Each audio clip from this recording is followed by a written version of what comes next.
নমস্কার বন্ধুরা, আজকে পড়ছি লীলা মজুমদারের পাকদণ্ডী বইটির দ্বিতীয় পর্বের 10ম অংশ।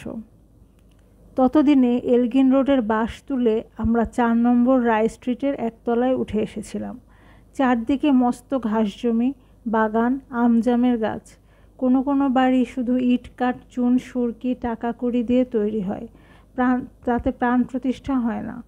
এলগিন রোডের ওই 4তলা বাড়িটা ওই রকম ছিল। আগেও কেউ থাকতো না। আমরা চলে এলে আমাদেরও ওখানে প্রায় 4 বছর কাটাবার কোনো চিহ্ন রেখে এলাম না। তবে ততদিনে বাড়ির প্রত্যেকটি ফ্ল্যাট গমগম করত। তার মধ্যে একতলার সামনের দিকে ফ্ল্যাটটিতে বসন্ত লাহিড়ী বলে জীবনের হাতে পোড় খাওয়া একজন দুঃখী মানুষ তার গুটি পাছে কণাদৃত ছেলে নিয়ে আসলেন। সবার ছোট জিতু লাহিড়ী তখনও স্কুলে পড়ে, আমার ছোট বোনের সমবয়সী। ন্যায়ভাবেই হোক কে অন্যায়ভাবেই হোক দণ্ডিত বাপের ছেলে। তা বংশজাত অভিজাতই হোক না কেন, এককালে ধন মান কিছুরই অভাব ছিল না। এখন সুনামটুকু পর্যন্ত জলাঞ্জলি দিয়ে ভগ্নদেহে একতলার ওই ফ্ল্যাটটিতে এসে উঠলেন। এরা আমার স্বামীর দুঃসম্পর্কের আত্মীয়। আগের দিনের বিকেলে আমার স্বামী বললেন, কাল দুপুরে বসন্ত দাদের 6-7 জনের মতো খাবার পাঠাতে পারবে? তখন তার কাছে ওদের সব কথা শুনলাম। দুঃখীকে আমার স্বামী কিছুতেই ছাড়তে পারেন না, সত্যিকার দুঃখী না হলেও নয়। এরা সব হারিয়ে এসেছেন। গিয়ে দেখলাম বাইরের ঘরে পুরনো একটা চেয়ারে বসে আছেন। ছেলেরা ঘর গুছাতে ব্যস্ত।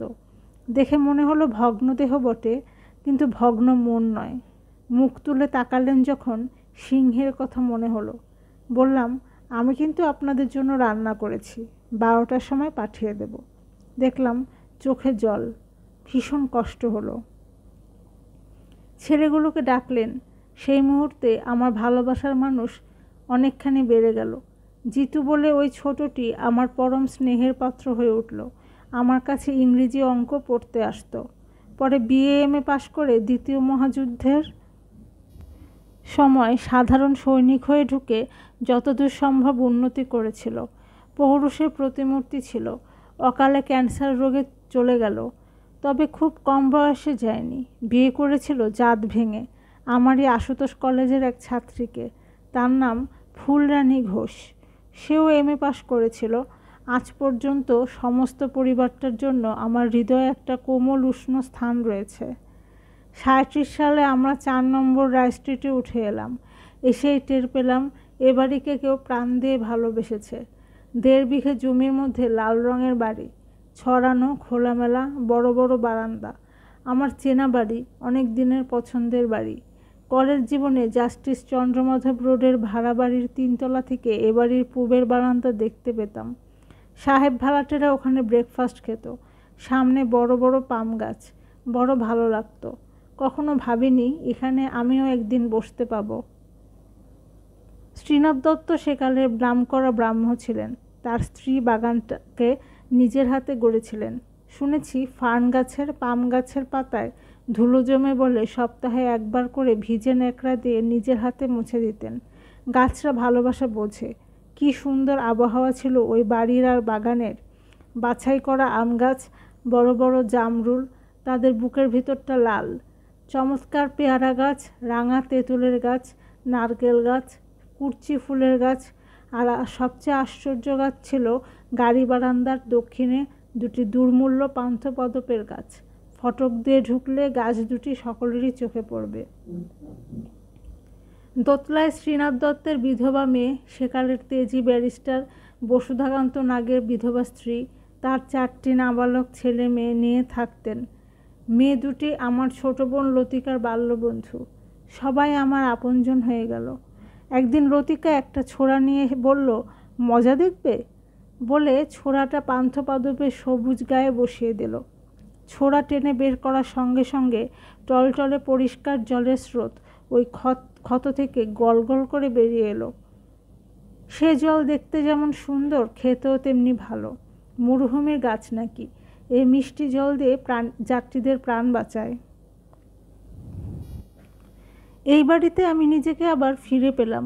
এতদিন শুধু ছোটদের কয়েকটি গল্প আর নানা পত্রপত্রিকায় প্রধানত সাহিত্য বিষয়ক সমালোচনায় লিখেছি। মৌলিক কিছুতে হাত দিইনি। তবে এ কাজও বৃথা যায়নি। কলমে ক্রমে জোর পেয়েছি, আত্মপ্রত্যয় আরও বলিষ্ঠ হয়েছে। একদিন অধ্যাপক নীরেন রায় পণ্ডিচেরির দিলীপ কুমার রায়ের একখানি উপন্যাস এনে দিয়ে বললেন, নাও, পরিচয়ের জন্য এটা সমালোচনা লিখে দিতে হবে। কোনো বই ভালো করে মনে নেই, মনে হয় মনের পরশ কিংবা রঙের পরশ। বইটি দিয়ে নীরেনবাবু চুটিয়ে তার নিন্দে করলেন। একদিন একটু অবাক না হয়ে পারলাম না। দিলীপ আমার স্বামীর জ্যাঠতুতো দিদির ছেলে, সমবয়সী এবং অন্তরঙ্গ। নীরেনবাবুরা বাল্যবন্ধু। এতগুলো কড়া কথা শুনে আশ্চর্য হয়ে বললেন, আমি কিন্তু আমার নিজের মতামতটাই লিখব, আপনারগুলো নয়। বললেন, হ্যাঁ নিশ্চয়ই, যার এতটুকু বুদ্ধি আছে সেই আমাকে সমর্থন করবে। বই পড়ে বুঝলাম নীরেনবাবুর মতের সঙ্গে লেখকের মত মেলেনি বলে এতখানি উষ্মা। বইয়ের অনেক গুণ, যদিও পরে মনে হয়েছিল কয়েকটি বিশ্বাস এবং মতামত জোর করে পাঠকের ওপর চাপাবার চেষ্টা করা হচ্ছে। কিন্তু দিলীপের লেখা যত বই পড়েছি সেগুলির সততা এবং নির্ভীকতা দেখে যেমন খুশি না হয়ে পারিনি, এতেও তাই। ফলে পরিচয়ে ওই সমালোচনা ছাপা হলো না। সে সময় কে সম্পাদক ছিলেন মনে নেই। সমালোচনা বিভাগটি নীরেনবাবুর হাতে ছিল। ব্যাপারটাতে একটু ক্ষুণ্ণ হয়েছিলাম। সেই সময় বিচিত্রা পত্রিকায় খুব নামডাক। তার সম্পাদক ডক্টর সুশীল মিত্র আমার স্বামীর কাছে লেখাটি চাইলেন। পরিচয় কিন্তু সরাসরি লেখা ফেরত দেয়নি, জায়গা নেই ইত্যাদি বলে ছাপ ছিল না। আমি আমাদের প্রিয় বন্ধু সুশোভন সরকারকে বলে সমালোচনাটি আনিয়ে সুশীলবাবুকে পাঠিয়ে দিলাম। বিচিত্রায় ছেপে বেরোলো।